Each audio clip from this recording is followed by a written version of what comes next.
This is a fake US $100 bill. This is also a fake US $100 bill. Which one is worse? You might think that this fake bill is worse than this fake bill because this one's more obviously fake. But wouldn't being more obviously fake make it better, not worse? Doesn't the fact that it's easier to spot as a fake and therefore less likely to deceive people make it better, not worse? In other words, what's worse about this fake bill? It does a worse job at looking like an authentic bill. But this one isn't supposed to look like an authentic bill. It's supposed to look fake. The color's all wrong. It has play money and not legal tender on the front and back. The purpose of this bill is not to trick anyone. The purpose is to teach kids how money works and what the different denominations are, or just for kids to play with. It's not made to deceive. This fake bill was made to trick people. Its purpose is to deceive you. And the interesting thing about counterfeits is that the more authentic they look, the more deceptive they are.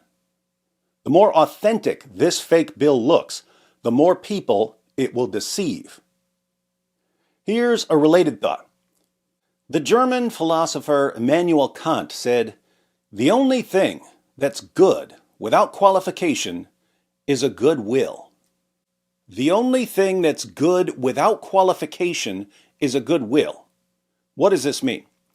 Well, there are all kinds of things that we typically think of as good, but they're actually bad if they're attached to an evil will. So they're not good without qualification. For instance, we would normally think of intelligence as a good thing. But what if this intelligence belongs to a serial killer? An intelligent serial killer who can use his intelligence to conceal his crimes and get away with killing more victims is worse and more dangerous than a dumb killer who makes mistakes and gets caught.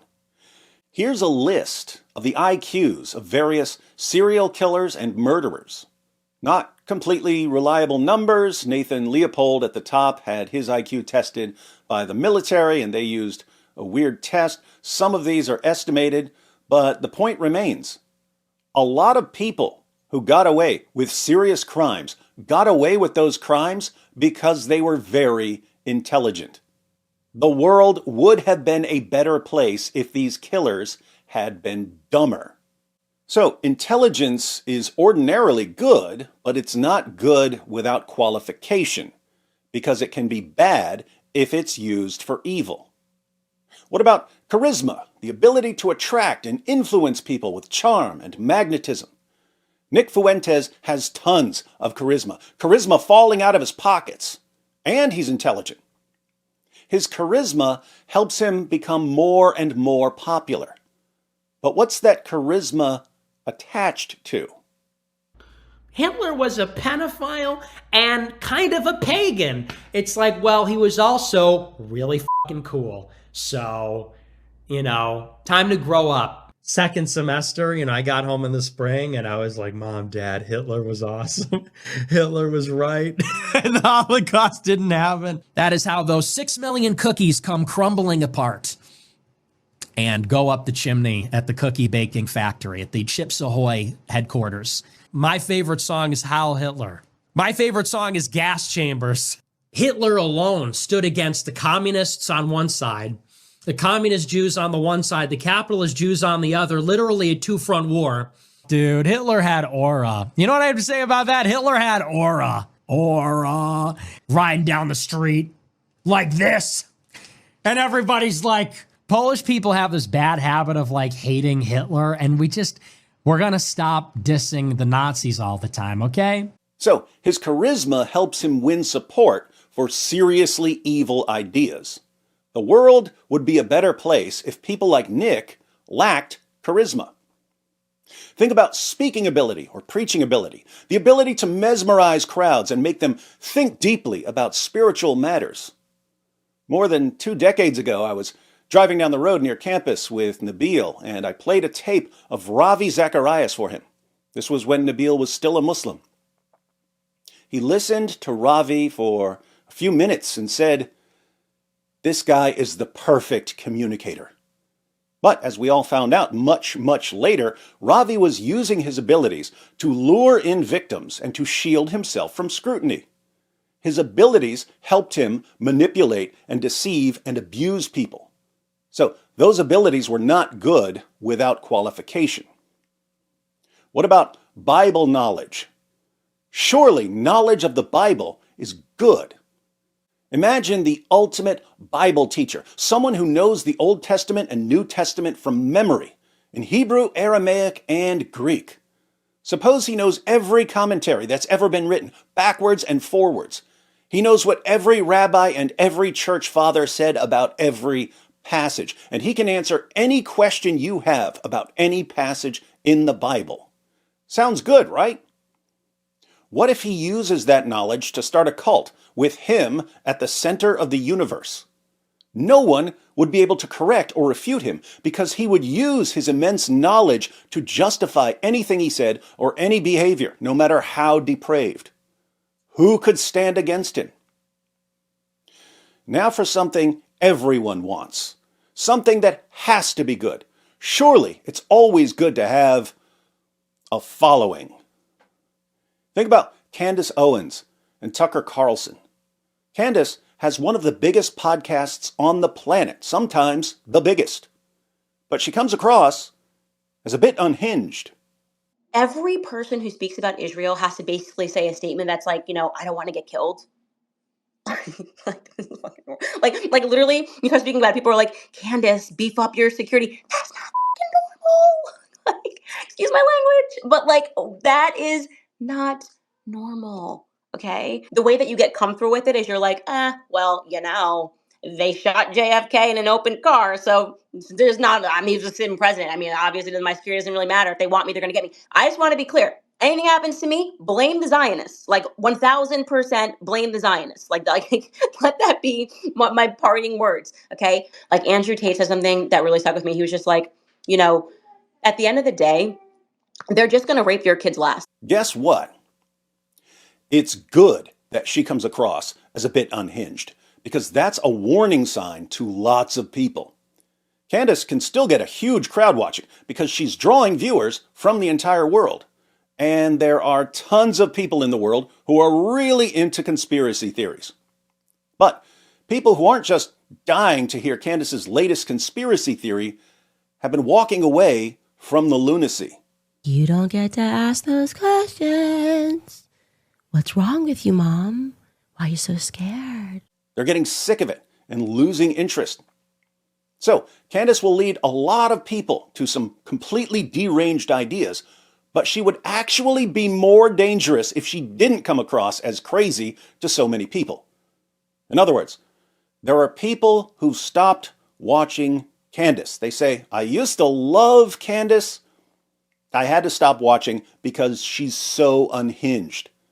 But it's actually good that she's so unhinged, because if she wasn't, she'd be deceiving even more people.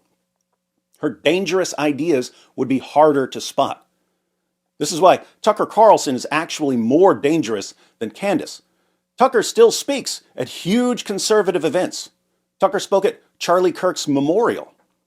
And there's always one guy with the bright idea, and I could just hear him say, I've got an idea, why don't we just kill him? That'll shut him up. That'll fix the problem. Why do we see Tucker at these events, but not Candace? Because Tucker seems less crazy. He's less crazy, so he's less of a risk and less of a threat. He's much safer, so he can speak at all the events. That's weird to me because I see things the exact opposite. The crazier someone is, the less dangerous he seems to me because he's easier to spot. I can't imagine Kanye doing too much damage because everyone knows Kanye is crazy. Tucker, by contrast, is going to lead a lot more conservatives and a lot more Christians down a horrible path because they trust him. He doesn't come at you screaming like a lunatic. He nudges. He slowly nudges, day after day, week after week until you're heading in a completely different direction and you can't even figure out how or why you changed course. There are endless examples here, but let's go with an easy one. In 2025, Tucker's been slowly convincing his followers that Islam is good and that Sharia isn't nearly as bad as its critics claim. He's like, you know what Islam means? Submission. And like, let it hang in the air. Like that was self-evidently disgusting. And I was like, I kind of think submission to God is like the whole point of life, but I didn't say anything. I was like, I don't think I'm against that, actually. But you should know, Seth, that the real danger is Sharia law. Sharia law. And you can tell when you go to a place like Abu Dhabi or Riyadh, like, oh man, I hope we don't ever wind up with a society like this with a rape rate of 0, where you leave your keys in your Lamborghini and don't ever worry about it being stolen. And, you know, if people want to get wasted, they do it at home. You know what I mean? Yeah, I don't. Boy, I hope we don't wind up with that. When people complain about the treatment of women and girls in Afghanistan, where little girls are being married off to much older men and girls can't go to school past the age of 12 so they don't learn to think, and women can't even speak or show their faces outside their homes, Tucker mocks the concerns.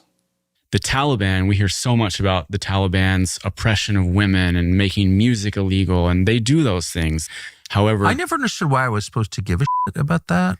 I mean, I want everyone to be free just as a matter of principle, but that didn't, whether people can, you know, girls can get PhDs in feminist studies or whatever, is of less concern to me, right? Why should we care if women can't get PhDs in feminist studies?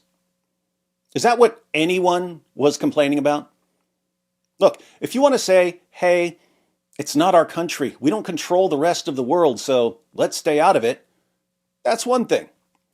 But to pretend that what's going on with women and girls in Afghanistan is just a bunch of whining about not being able to get doctorates in gender studies, and to get conservatives and Christians to see the situation that way, that seems completely, utterly, totally evil to me. But conservatives and Christians will slowly warm up to Islamic law because Tucker is going to slowly, gently nudge them in that direction. He's going to deceive more people because he's much more careful about it. So, bad qualities attached to an evil will can actually be good in a weird way because they can help you spot the evil. Good qualities attached to an evil will are bad. All right. Have we learned anything yet? Let's find out. Pop quiz. If the devil comes up to you right now, what's he going to say? Is he going to say, A, hi, I'm the devil, and I want to bring you and everyone around you to hell? Or B, hi, I'm your greatest ally. You're very special to me. I want the best for you. So know that you can always trust me. Let's work together and change the world. Now, let me tell you who your real enemies are. What's the devil going to say? The answer, obviously, is B. He'll claim to be your greatest ally. The goal of a counterfeiter isn't simply to make a fake bill. This is a fake bill. You can make one of these on your printer. The goal of a counterfeiter is to make a bill that looks and feels as much like an authentic bill as possible. And the more the counterfeit bill looks and feels like an authentic bill, the more deceptive it is. So don't be blinded by intelligence or knowledge or charisma or the number of followers someone has. Always look for the goodwill.